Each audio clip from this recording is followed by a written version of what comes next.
Hello दोस्तों, good morning. स्वागत है आप सभी का झारखंड की जीके पचास सीरीज में।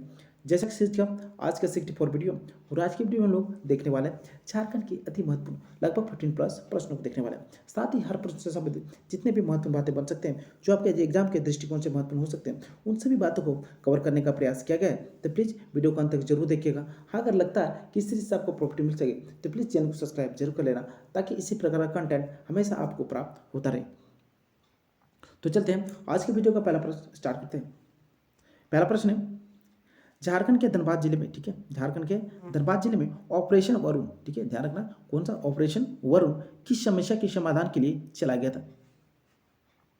तो ध्यान रखना, ये समस्या था आपका जल की, ठीक, ध्यान रखना किसकी समस्या को दूर करने के लिए आपका ऑपरेशन जो वरुण था चलाया गया था आपका धनबाद जिले में, आपका जल की समस्या को दूर करने के लिए चलाया गया था। चलते हैं धनबाद जिले के बारे में जो महत्वपूर्ण बातें बनते हैं उन सभी बातों को कवर किया गया। धनबाद जिला को आपका झारखंड की कोयला नगरी के नाम से भी जाना जाता है, ध्यान रखना, इसे आपको कोयला नगरी के नाम से जाना जाता है। इसे खद्यानों का शहर भी कहा जाता है, ध्यान रखना, धनबाद को आपका खद्यानों का शहर भी कहा जाता है। इंडियन स्कूल ऑफ माइंस, ठीक है, ध्यान रखना, झारखंड का जो आपका इंडियन स्कूल ऑफ माइंस कहाँ स्थित है, ये आपका आपका धनबाद जिले में स्थित है, ध्यान रखना। इसका जो स्थापना हुआ था आपका 1926 में हुआ था। अगला बिंदु है तोपचाची अभ्यारण्य जो धनबाद जिले में स्थित है, ध्यान रखना, तोपचाची जो अभ्यारण्य है आपका धनबाद जिले में ही स्थित है। अगला आपका लिलोरी तथा भूफर मंदिर, ठीक है, ध्यान रखना, ये दोनों मंदिर जो आपका प्रश्न एग्जाम में पूछता है, ठीक है, लिलोरी तथा भूफर मंदिर जो आपका झारखंड किस जिले में स्थित है, तो ध्यान रखना ये आपका धनबाद जिले में स्थित है, ठीक ना।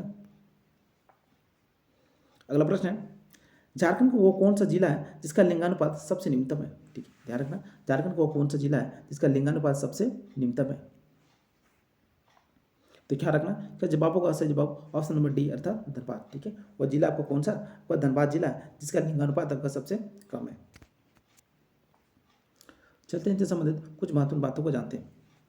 सर्वाधिक लिंगानुपात वाला जिला जो आपका पश्चिमी सिंहभूम है, ध्यान रखना, सर्वाधिक यानी राज्य में देखा जाए तो सर्वाधिक जो लिंगानुपात वाला जिला है वो आपका पश्चिमी सिंहभूम है, जिसका 1005 है प्रति, ठीक है। अगला आपका राज्य का जो लिंगानुपात देखा जाए, राज्य का लिंगानुपात पूरे राज्य यानी झारखंड का लिंगानुपात देखा जाए तो 948 है। लिंगानुपात की दृष्टि से देखा जाए तो देश में 17वां स्थान है। राज्य जो आपका हमारा राज्य जो झारखंड है वो आपका लिंगानुपात के दृष्टि से देखा जाए तो आपका 17वें नंबर में आता है। धनबाद का लिंगानुपात है, धनबाद का जो लिंगानुपात है आपका 909 है, ठीक है, इस बात को ख्याल रखना। ग्रामीण लिंगानुपात देखा जाए झारखंड की तो आपका 961 है, वही आपका नगरीय यानी लिंगानुपात देखा जाए तो 910 है, ठीक है, हो सकती है इन बातों को जरूर नोट कर लेना, ठीक ना। अगला प्रश्न है, मालपहाड़ियाँ की भूमि 4 श्रेणियों में विभक्त है, ठीक है, जो मालपहाड़ियाँ हैं वो आपका उसका जो भूमि होता है 4 वर्गों, सेम, दूसरा टीकुर, तीसरा डेग और चौथा घरवाड़ी, ठीक है। तीन में जो होता है सर्वाधिक उपजाऊ भूमि आपका कौन सा होता है, इनमें जो सर्वाधिक उपजाऊ भूमि होता है आपका कौन सा होता है। तो ध्यान रखना, तो जवाब होगा ऑप्शन नंबर ए अर्थात सेम, ठीक है, इनमें जो सर्वाधिक उपजाऊ वाला भूमि होता है आपका सेम होता है, ठीक है। दूसरा जो टिकुर होता है, टिकुर होता है जो जो ऊपर वाला भूमि होता है, ठीक है, जहाँ पानी उन्हें नहीं ठहरता है, ऐसे जगह को टिकुर कहा जाता है, ठीक है। घरवाड़ी, घरवाड़ी जो तो वो होता है जो जिसमें घरवाड़ी घर से रिलेटेड यानी घर के नज़दीक में जो होता है उसको बोला जाता है घरवाड़ी, ठीक ना। चलते हैं इनसे संबंधित कुछ अद्भुत बातों को माल पहाड़ी के बारे में जान लेते हैं। माल पहाड़ी जो है मुख्य रूप से निवास स्थान इसका संथाल परगना क्षेत्र है, ध्यान रखना, झारखंड की जो जनजाति है वो को माल पहाड़ियाँ ये मुख्य रूप से कहा जाए तो संथाल परगना क्षेत्र में ये निवास करते हैं। ये जनजाति आदिम जनजाति के अंतर्गत आता है, ध्यान रखना, ये जो जनजाति है उसका आदिम जनजाति के अंतर्गत आता है। झारखंड में जो आदिम जनजाति की जो संख्या है वो कितना, ध्यान रखना, ये आदिम जनजाति की संख्या आपका 8 है, ठीक है, और वही जनजाति श्रेणी में कितना था आपका 24 आता है, कुल टोटल कितना आपका 24 जनजाति है, ठीक है। उनमें से 8 आदिम जनजाति के अंतर्गत आता है और 24 जो था कम जनजाति के अंतर्गत आता है। शोधकर्ता रिजले के अनुसार, ध्यान रखना, शोधकर्ता जो रिजले था उसके अनुसार जो था यह जनजाति आपका द्रविड़ समूह से संबंधित है, ध्यान रखना, रिजले ने कहा कि माल पहाड़ी जो किस समूह से संबंधित है, आपका द्रविड़ समूह से संबंधित है। अगला है, इस जनजाति की जो भाषा आपका मालतो है, ध्यान रखना, जबको माल पहाड़ियाँ हैं उनकी जो भाषा आपका बोलचाल की जो भाषा आपका मालतो है, ठीक ना। चलते हैं अगले प्रश्न की ओर। अगला प्रश्न और ये बेहद ही महत्वपूर्ण प्रश्न है, ठीक है। प्रसिद्ध पुस्तक पाथेर पंचाली, ठीक है, ध्यान रखना, प्रसिद्ध पुस्तक जो का पाथेर पंचाली जो का के लेखक आपका कौन थे। तो ध्यान रखना, इसका जवाब हो ऑप्शन नंबर बी अर्थात विभूति भूषण थे, कौन थे आपका विभूति भूषण थे, जिसने पाथेर पंचाली नामक बुक लिखा है, ठीक है। चलते हैं कुछ झारखंड के जो महत्वपूर्ण बुक हैं उन सभी के बारे में जानते हैं। पहला बुक तो ये रहा, मुंडारी लोक कथाएं, ठीक है। मुंडारी लोक कथाएं नामक जो बुक है उसको किसने लिखा है? तो ध्यान रखना, वो किसने लिखा है आपका? जगदीश त्रिगुणायत ने लिखा है, ठीक है। मुंडारी लोक कथाएं किसने लिखा? जगदीश त्रिगुणायत ने लिखा। मारांग घोड़ा नीलकंठ हुआ, ठीक है, ध्यान रखना। और ये जितने भी बुक है बड़ा ही महत्वपूर्ण बुक है, ध्यान रखना। इसे हो सके तो आप नोटबुक में जरूर नोट कर लेना, ठीक है। मारांग घोड़ा नीलकंठ हुआ, इसको किसने लिखा? हुआ मांझी ने लिखा, ठीक है। किसने लिखा? हुआ मांझी ने लिखा। अगला आता है आपका अरण्य अधिकार, ठीक है। अरण्य अधिकार ये बुक जब कब महाश्वेता देवी ने लिखा, ध्यान रखना। किसने लिखा? महाश्वेती और महाश्वेता जो तक देवी ने लिखा है। ये आपका बिरसा मुंडा से संबंधित है, ठीक है, ध्यान रखना। ये बुक जो आपका अरण्य अधिकार है वो बिरसा मुंडा के जीवन कथा से संबंधित है, जिसको किसने लिखा? महाश्वेता देवी ने लिखा। स्वराज लूट गया, अगला बुक क्या है आपका? स्वराज लूट गया, इसको राम नारायण सिंह के द्वारा लिखा गया, ध्यान रखना। किसके द्वारा? राम नारायण सिंह के द्वारा लिखा गया है। अगला प्रश्न, इंसाइक्लोपीडिया मुंडारी का, ठीक है। अगला बुक जो आपका रहा इंसाइक्लोपीडिया मुंडारी का, जिसको किसने लिखा? अपना फादर हॉफमैन ने लिखा, ध्यान रखना। इंसाइक्लोपीडिया जो मुंडारी का था उसको लिखने वाला कौन था आपका? फादर हॉफमैन था। अगला था बिरसा भगवान, ठीक है। बिरसा भगवान नामक जो बुक लिखा है आपका धनपत महतो ने लिखा, ध्यान रखें। किसने लिखा? धनपत महतो ने लिखा है। ये सभी बुक जो था इंपॉर्टेंट बुक है, हो सके तो इसको नोट जरूर कर लेना, ठीक है। तो चलते हैं अगले प्रश्न की ओर। और अगला प्रश्न है ये रहा आपके सामने, पारसनाथ को जैन धर्मावलंबी किस नाम से पुकारते हैं? जो पारसनाथ पहाड़ है वो जैन धर्मावलंबी जो था किस नाम से पुकारते हैं? तो करेक्ट जवाब हुआ ऑप्शन नंबर ए, अर्थात शंभित शिखर के नाम से पुकारते हैं, ठीक है।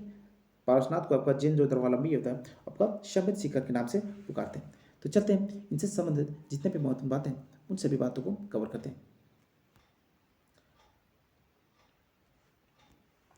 पारसनाथ पहाड़ की जो महत्वपूर्ण बात है ये रहा, ये झारखंड का सबसे ऊंचा पहाड़ है, ध्यान रखना। ये जो आपका झारखंड का जो सबसे ऊंचा पहाड़ है जो आपका गिरिडीह जिला में स्थित है, ध्यान रखना। ये कहाँ पे? आपका पारसनाथ पहाड़ आपका झारखंड के गिरिडीह जिला में स्थित है। इसकी जो कुल ऊंचाई है आपका 4,478 फीट है। कितने? 4,478 फीट, यानी फीट में देखा जाए, और वही आपको मीटर में देखा जाए तो 1365 मीटर आता था, ठीक है। इस पहाड़ को जैन धर्म जो था जैन धर्म का मक्का भी कहा जाता है, ध्यान रखना। पारसनाथ जो पहाड़ है आपका जैन धर्म का मक्का भी कहा जाता है, ठीक है।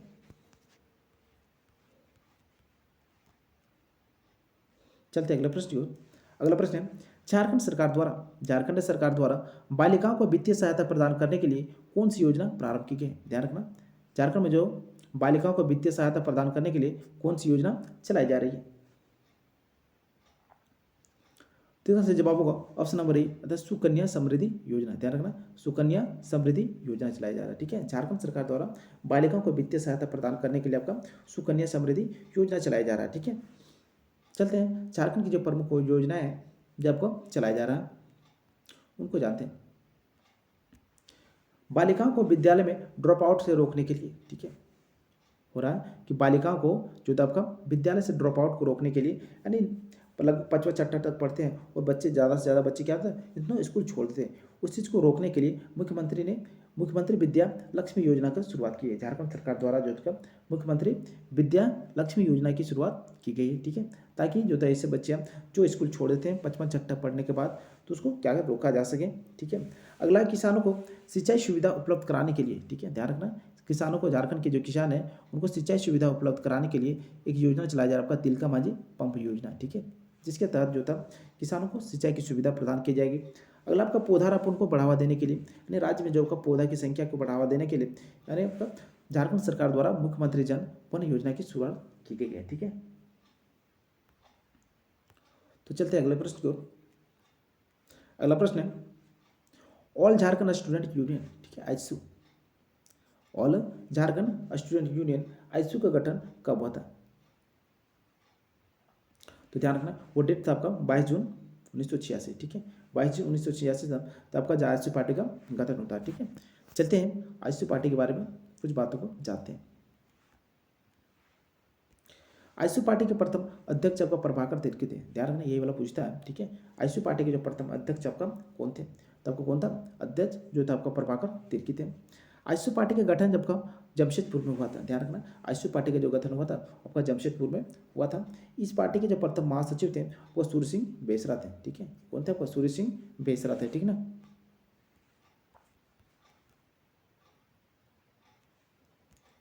अगला प्रश्न है 1857 के विद्रोह का प्रारंभ रामगढ़ एवं हजारीबाग में कब हुआ था? ठीक है, 1857 के विद्रोह का जब प्रारंभ देखा जाए तो रामगढ़ एवं हजारीबाग में कब हुआ था? तो ध्यान रखना वो दिन था आपका 30 जुलाई 1857। ठीक है, जो 30 जुलाई 1857 को आपका झारखंड के रामगढ़ एवं हजारीबाग में 1857 की जो क्रांति हुआ था उसका आपका बिगुल फूका गया था। ठीक है,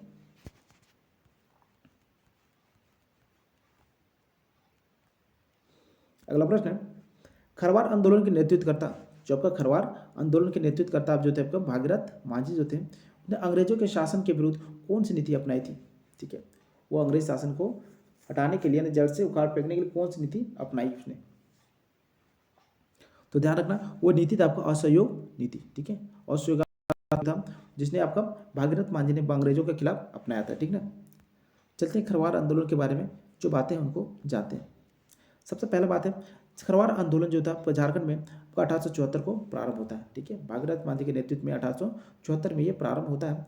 यह आंदोलन मुख्य रूप से संथाल परगना क्षेत्र में पाया जाता है। ठीक है, ये जो आंदोलन था मुख्य रूप से संथाल परगना क्षेत्र में होता है। ठीक है, कहा जाता है मुख्य रूप से आपका संथाल परगना क्षेत्र में प्रभावित होता है। इस आंदोलन के नेतृत्वकर्ता जो थे आपको भागीरथ मांझी थे। ठीक है, ध्यान रखना इसका नेतृत्वकर्ता थे खरवार आंदोलन के आपको भागीरथ मांझी थे। भागीरथ मांझी को बाबा के उपनाम से भी पुकारा जाता है। ध्यान रखना ये जो भागीरथ मांझी जो है उसको बाबा के उपनाम से भी पुकारा जाता है। ठीक है,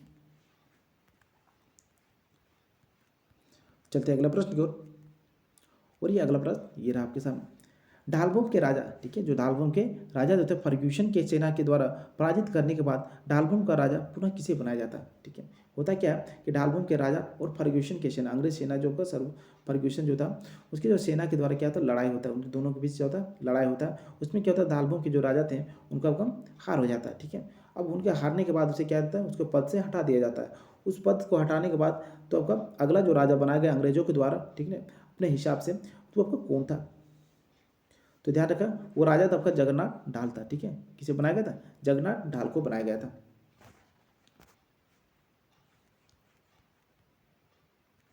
अगला प्रश्न है चतरा जिले के कोल्हुआ पहाड़ में, ध्यान रखना चतरा जिले के कोल्हुआ पहाड़ के संबंध में कौन सा कथन सत्य है? ठीक है, जो कोल्हुआ पहाड़ है आपका जैन धर्म और ये बौद्ध धर्म का एक प्रमुख स्थल है, तीर्थ स्थल कहा जाए तो ये है। ठीक है, तो ये जो आपका इनके बारे में जितने कथन बोला गया इनमें से कौन सा कथन आपका सत्य कहा गया है? कथन है कि आपका यह बौद्ध धर्म एवं जैन धर्म का अनेक मूर्तियां स्थापित है, बिल्कुल सही बात है। ठीक है, जैनियों का ये 9 तीर्थंकर प्रतिमा भी है। ठीक है, तीर्थंकर की प्रतिमा जैनियों के जब का 24 तीर्थंकर है उनमें से 9 जो तीर्थंकर है उसकी प्रतिमा आपका यहीं पर स्थित है, बिल्कुल सही बात है। यहाँ के पत्थर पे एक पद चिन्ह मिला है। ठीक है, यहाँ के पत्थर जो था कोल्हुआ पहाड़ के एक पत्थर है इसमें पद चिन्ह मिला जिससे जैनी जो था यानी जैन धर्म के लोग जो था पार्श्वनाथ का यानी चरण चिन्ह मानते हैं। ठीक है, जिसको जैनी क्या करते हैं ना आपका पार्श्वनाथ का चरण चिन्ह मानते हैं। तो ये जो तीनों बातें हैं आपका कोल्हुआ पहाड़ के बारे में सभी सत्य हैं। इसका जवाब क्या होगा? ऑप्शन नंबर डी, अर्थात इनमें से सभी। ये तीनों जो बातें कही गए आपको कोल्हुआ पहाड़ के संबंध में सभी सत्य है। ठीक है, अगला प्रश्न है 1857 की क्रांति के समय रामगढ़ बटालियन का मुख्यालय कहाँ था? ध्यान रखना जब 1857 की क्रांति हमारे देश में हो रहा था उस वक्त जो था वो रामगढ़ बटालियन का जो मुख्यालय देखा जाए तो आपके कहाँ पे था? तो ध्यान रखना क्या जवाब होगा? ऑप्शन नंबर सी, अर्थात रांची में था। ठीक है, 1857 की क्रांति के समय रामगढ़ बटालियन का जो मुख्यालय था आपका रामगढ़ यानी रांची में था। ठीक है, चलते हैं रामगढ़ जिले के बारे में कुछ महत्वपूर्ण बातें जो आपको जानना चाहिए। ठीक है, रामगढ़ जिले की स्थापना जो था आपको हजारीबाग से कटकर 12 सितंबर 2007 को होता है। ठीक है, ध्यान रखना ये जो हजारीबाग से कटकर आपका रामगढ़ जिला का जो न्यू गठन आता है वो कब होता है? आपका 12 सितंबर 2007 को किस जिला से कटकर अलग होता है? ये आपका हजारीबाग से कटकर अलग होता है। रामगढ़ राज्य के संस्थापक का जो श्रेय होता है श्री बागदेव सिंह को जाना था। ध्यान रखना यानी रामगढ़ क्षेत्र का जो आपका श्रेय माना जाता है, रामगढ़ राज्य की जो गठन का जो श्रेय माना जाता है और किस बागदेव सिंह को माना जाता है। ठीक है, कांग्रेस के 53वां अधिवेशन यहीं पर हुआ था। ध्यान रखना कांग्रेस का जो 53वां अधिवेशन हुआ था आपका यहीं पर हुआ था, जिसका अध्यक्ष जो किया था किसने? आपका एपीजे यानी अब्दुल कलाम आज़ाद ने किया था, सॉरी मौलाना अबुल कलाम आज़ाद के द्वारा किया गया था। किसके द्वारा किया गया था? आपका मौलाना अबुल कलाम आज़ाद के द्वारा किया गया था। राधा गोविंद विश्वविद्यालय जो रामगढ़ में स्थित है। ठीक है, राधा गोविंद जो विश्वविद्यालय है आपका रामगढ़ में ही स्थित है। ठीक है।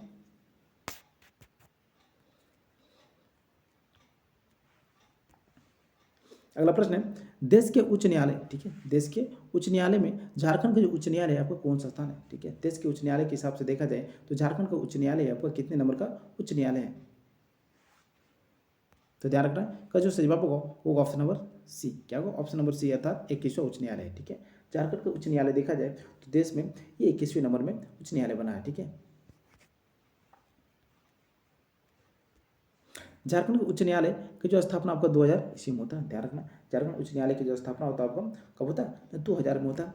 झारखंड उच्च न्यायालय के जो मुख्यालय है आपका कहाँ पे स्थित है? रांची में स्थित है। ठीक है, झारखंड उच्च न्यायालय में कुल जो न्यायाधीश की संख्या आपको 25 है। ध्यान रखना मुख्य न्यायाधीश लेते हुए ये आपका कुल न्यायाधीशों की जो संख्या आपका 25 है।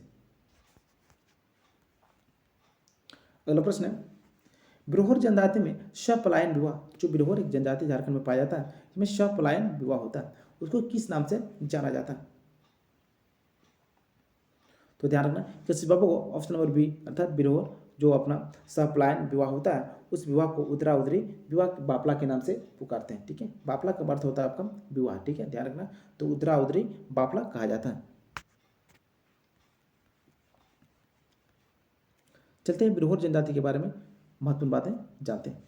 पहला बात तो आपका बिरहोर जनजाति झारखंड की अल्पसंख्यक आदिम जनजाति है। ध्यान रखना बिरहोर जनजाति है जो झारखंड के अल्पसंख्यक आदिम जनजाति है। बिरहोर का जो शाब्दिक अर्थ होता है, ध्यान रखना ये प्रश्न बनता है कि बिरहोर का शाब्दिक अर्थ क्या होता है? तो ये जंगल के लोग होते हैं। ठीक है, ध्यान रखना बिरहोर का शाब्दिक अर्थ देखा जाए तो आपका जंगल के लोग होता है। बिरहोर की भाषा जब का बिरहोरी है। ध्यान रखना इसकी जो भाषा आपको बिरहोरी कहा जाता है।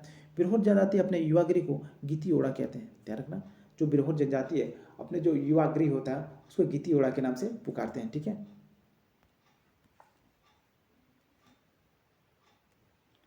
अगला प्रश्न है 1928 में एम्स्टर्डम ओलंपिक में, ठीक है, 1928 में एम्स्टर्डम ओलंपिक में स्वर्ण पदक जीतने वाले भारतीय टीम हॉकी टीम के कैप्टन आपका कौन था? ध्यान रखना ये इंपॉर्टेंट टर्म है।